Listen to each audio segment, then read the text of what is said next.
It's my partner's birthday this month, so I thought it would be cool to make him a chess set. In this video, I'm going to try my hand at something I have no experience in, and that is working with clay. In the previous videos, I've shared skills where I have some knowledge, but I'd like this to be somewhere I can try my hand at new skills too. First things first, I bought some clay.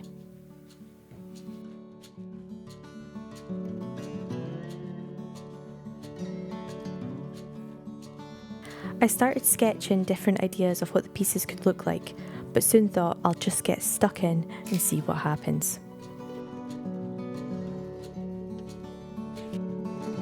I quite quickly came up with the pawns. I knew I wanted the pawns to have a protruding brow and nose. I was thinking about battle helmets here, you know, the old metal armour style.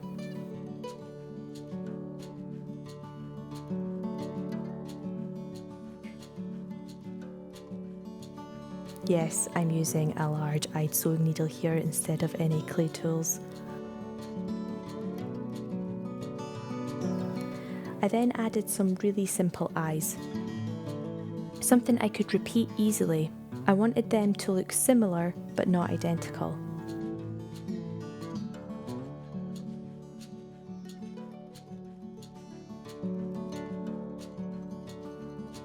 The protruding nose, a slim strip that really gave the pawn's character, was then something I wanted to make a focal point on all the pieces.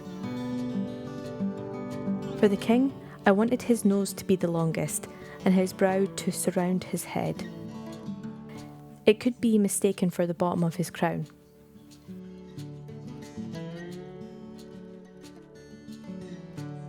I stab in his little simple eyes and he is done.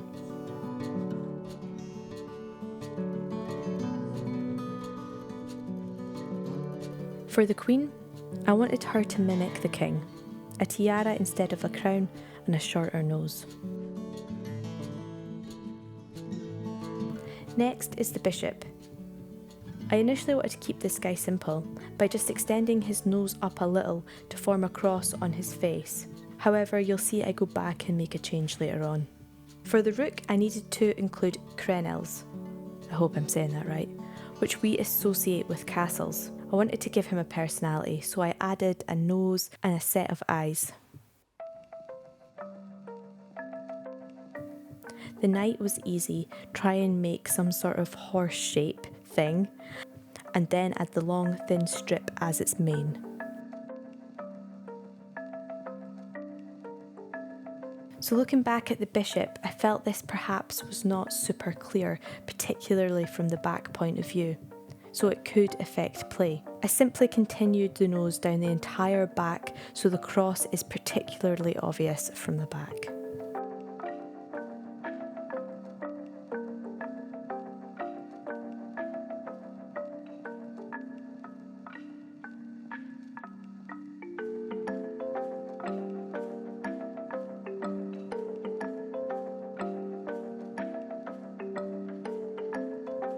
I then repeated this entire process with the black modelling clay.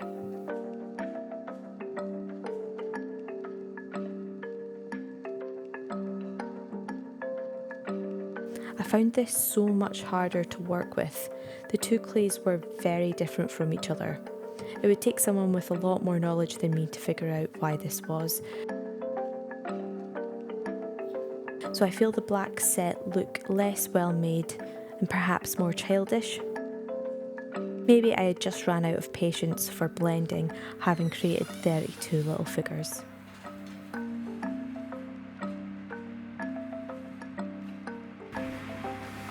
The other thing about the black clay was that I had to bake it for 30 minutes, whereas the white clay was air drying.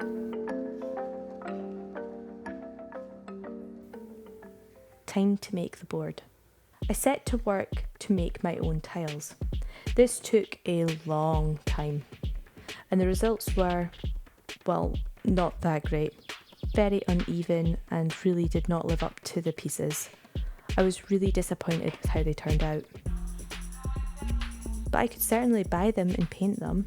I got 2 sizes and quickly realised one size was far too big. I cut off the mesh below and started sampling different types of paints. I even tried mixing in baking powder with them, which actually turned out to be the one I used because it gave a lovely texture. I chose to keep the pale tiles natural. It just looked right with the black that I had mixed up.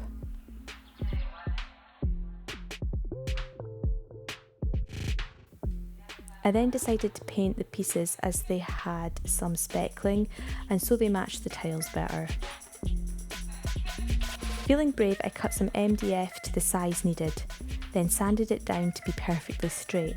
I was pleasantly surprised at how easy this was.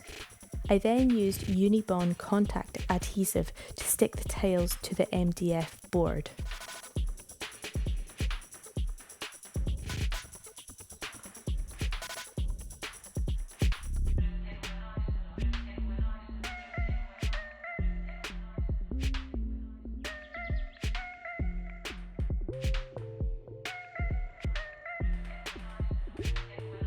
I painted the edges and the base of the MDF, wishing I had done this before I had stuck the tiles down.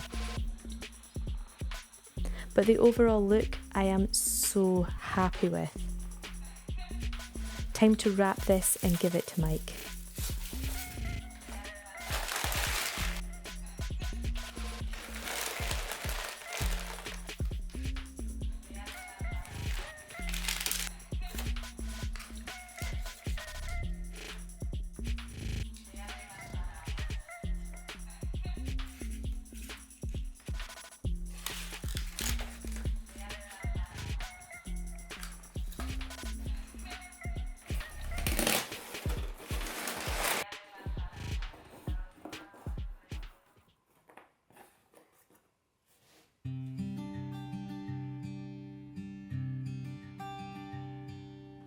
Happy birthday to you. For me. Happy birthday to me. you. Right. I wish that these presents are good. Ready? Yeah. It's a plunger.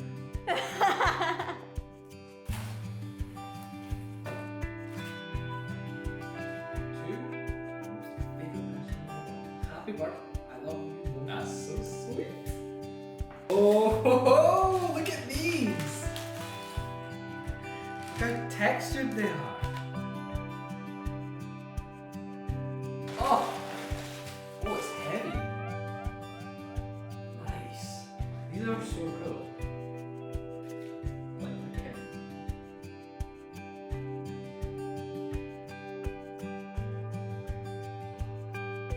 How cool is that?